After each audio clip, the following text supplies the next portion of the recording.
Hi, I'm Rebecca. My topic is on feminist family theory and feminist perspective on marriage inequality. This is an important topic to discuss because gender inequality affects people in multiple ways, but especially married women are affected by the value assigned to their status as women and married women. Um, Traditional gender stereotypes are very strict on what is considered feminine and masculine, and it assigns value to roles based on what gender is considered appropriate for that role. Feminist perspectives on marriage range from like extremely bleak to pretty hopeful and optimistic. Um, Many feminist like perspective researchers see that gender inequality is shifting and the roles are becoming more equal and gender neutral. However, there's still a lot that needs to change in order to make it more equitable. Um, there's still concepts like separate spheres that is still pervasive in everyday culture.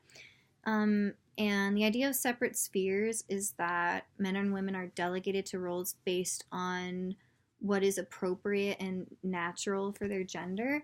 So generally, men are considered the breadwinners and women are considered the homemakers.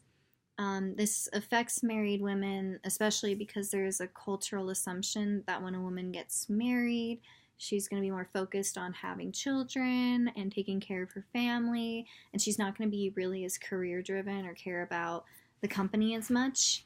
And this kind of leads into the concept of the motherhood penalty, where women are seen as less capable, especially pregnant women are perceived as less dedicated, less capable. The more feminine a woman is seen as, especially a mother, the more frequently she'll be passed up for promotions and job offerings and raises. Um, and this like concept has been studied pretty extensively, and it's a pretty consistent rate at which women are affected by this. Um, and it's also been shown through these studies that mothers and fathers are not different in their level of dedication just because of their status as a mother or father. Women also struggle with family work balance quite a bit, and the concept behind this is considered it's called the second shift, and it's been a pretty consistent issue for women since they've entered the paid labor market. And often when women are done with work, they come home and they have to cook and they have to clean and take care of the children and whatever else a homemaker would typically do. And this is problematic because they're also functioning in the role of a breadwinner. So they're taking on two roles at once, and this leads to a lot of stress. And this happens even if they are with a partner who is also a breadwinner.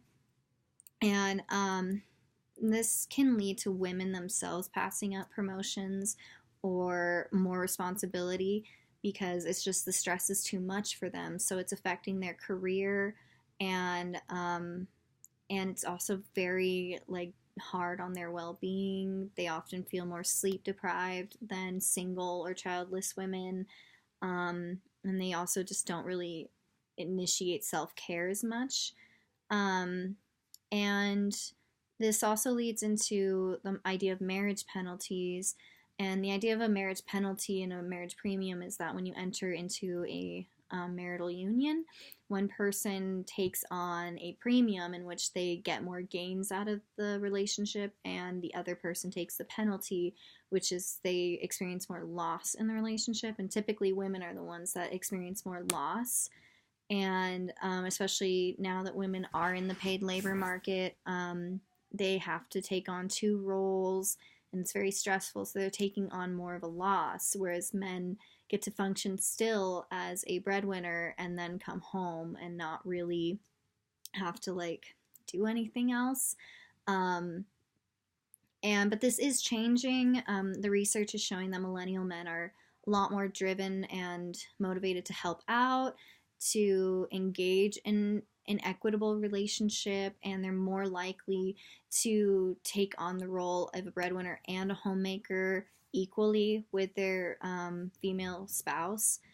And and this is important. The idea of equality in marriage matters because the symbolism behind marriage still matters to a lot of people, and people still want to get married and they still want to engage in these unions. And if that's still important to people, then we need to analyze this and understand how can we make these unions more functional for people so that it's equitable and both partners are perceiving gains.